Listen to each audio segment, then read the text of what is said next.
Bleh.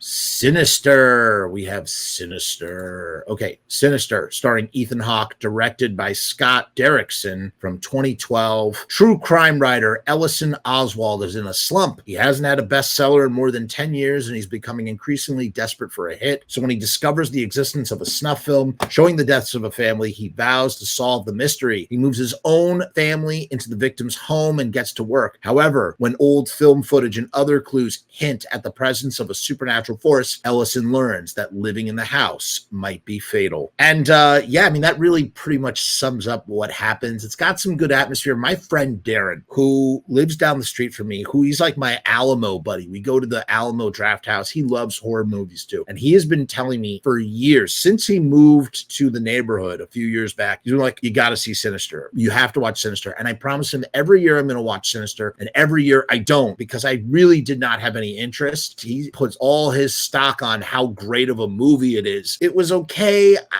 It's not really my jam, and that's why I avoided it for as long as I did. I think it's not my bag, man. It's atmospheric. It's well made. Ethan Hawke delivers a pretty good performance. It rides the line. There are some supernatural elements to it, and I kind of don't like that. I kind of want things either to be really grounded in reality, or I want them to be super supernatural. And this one doesn't really like pick a side of the fence, and for some reason that bothered me. The end, the reveal is kind of predictable. It's a little predictable. Spoilers.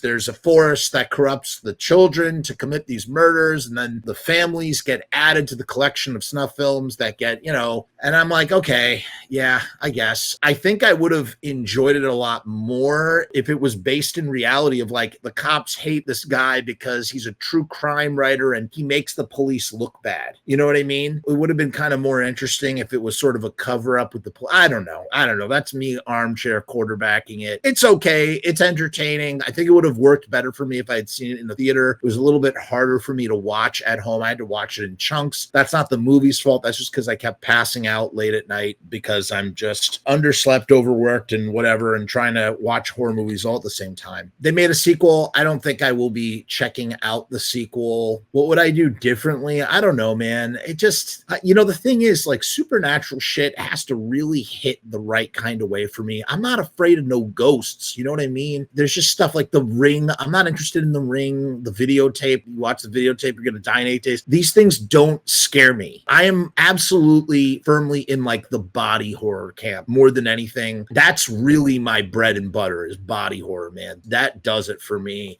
Zombies do it for me. Wilderness situations, fucked up scenarios that could really happen to you where I can project myself into the protagonist of the situation. Those are the movies that really do it for me when it comes to horror and genre stuff. And stuff like Sinister, it just doesn't, like The Conjuring, I don't even bother with any of those. I saw the first Conjuring, I was like, and that's perhaps why The Exorcist just was not really ever keyed into The Exorcist, in part because I'm not a Christian. And I feel like for The Exorcist to be like as effective, like truly deeply effective, you have to like have some sort of relationship with the Christian faith. I really believe that. I really do. And I think that's sort of a gross generalization. In order for it to be really, truly effective in the way that people talk about The Exorcist, that's what needs to happen. For me, I was like, I'm not afraid of the fucking devil, man. I don't believe in him. I do. Of course, I do believe in the devil, but you know what I mean? I'm not afraid of like burning in hell.